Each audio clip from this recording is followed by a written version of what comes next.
The Galactic Council's most advanced war simulation had been running for 73 cycles, and every species that entered had died within the first hour. The simulation was designed to be the ultimate test, a crucible of psychological warfare, impossible physics, and existential horror that would break any rational mind.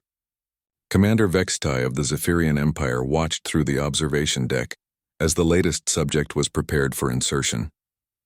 The human specimen, designation Sarah Chen, stood barely 5.5 feet tall with unruly brown hair and what appeared to be permanent creases around her eyes.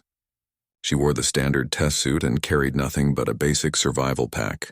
"This is foolish," muttered Research Director Corthan, his crystalline form shimmering with agitation.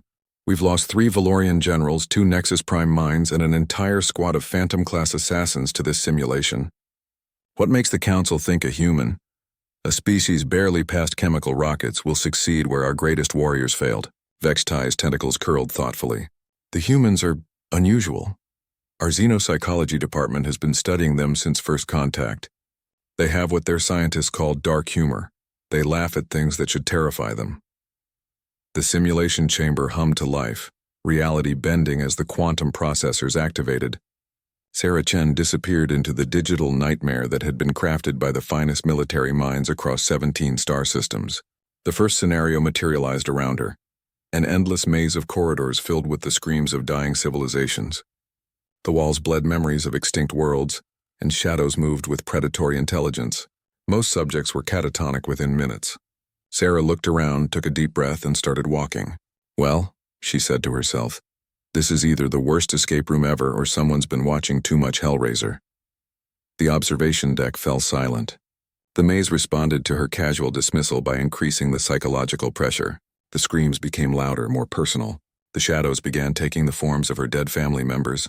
Her failures, her deepest regrets made manifest. Sarah paused as a shadow version of her deceased mother stepped forward, mouth open in an eternal scream of accusation. The human tilted her head, studying the apparition for a moment.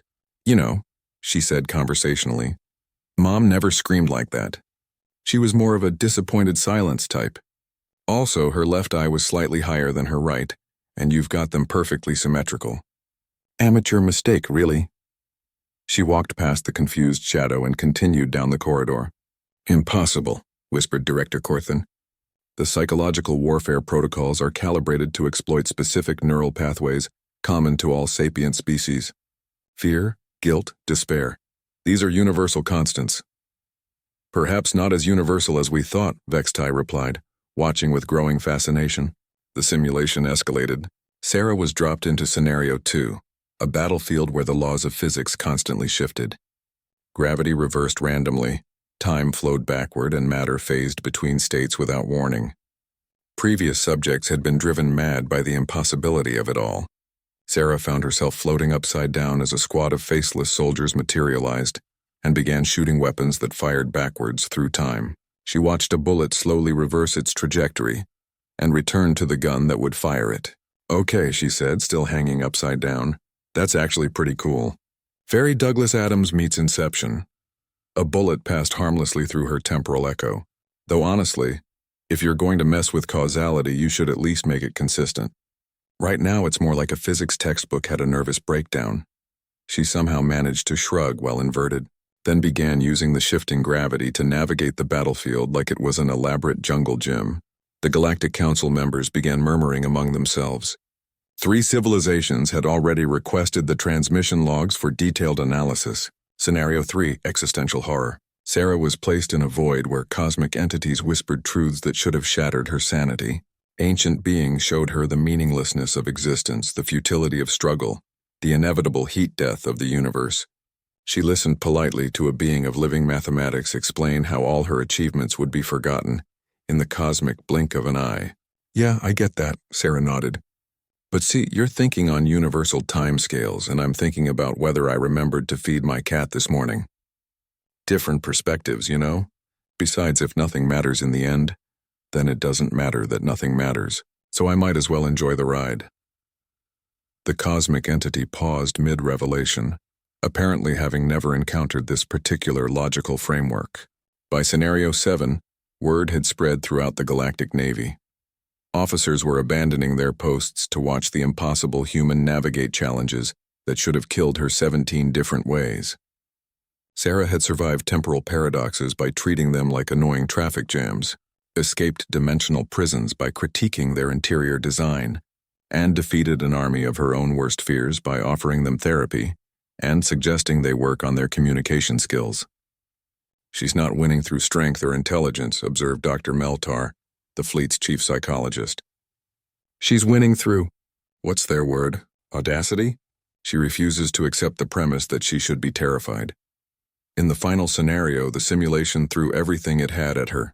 Reality collapsed, time became non-linear, space folded in on itself, and abstract concepts gained malevolent sentience. The very idea of existence tried to convince her she had never been born.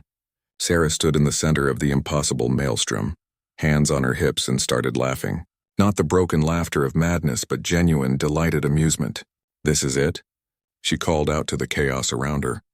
"This is your big finale? Look, I appreciate the effort, I really do.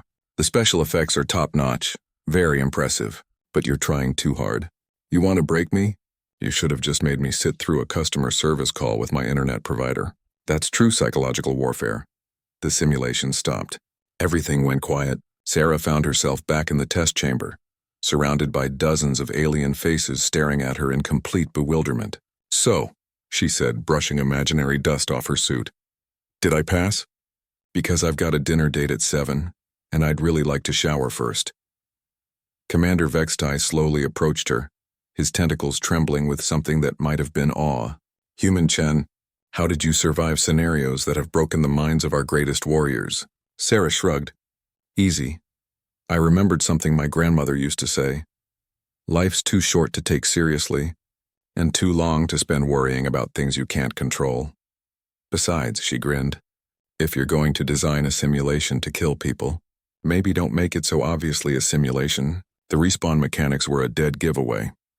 The observation deck erupted in chaos as military strategists from across the galaxy began frantically recalculating their understanding of psychological warfare. But Sarah was already walking toward the exit, humming an old Earth song about looking on the bright side of life.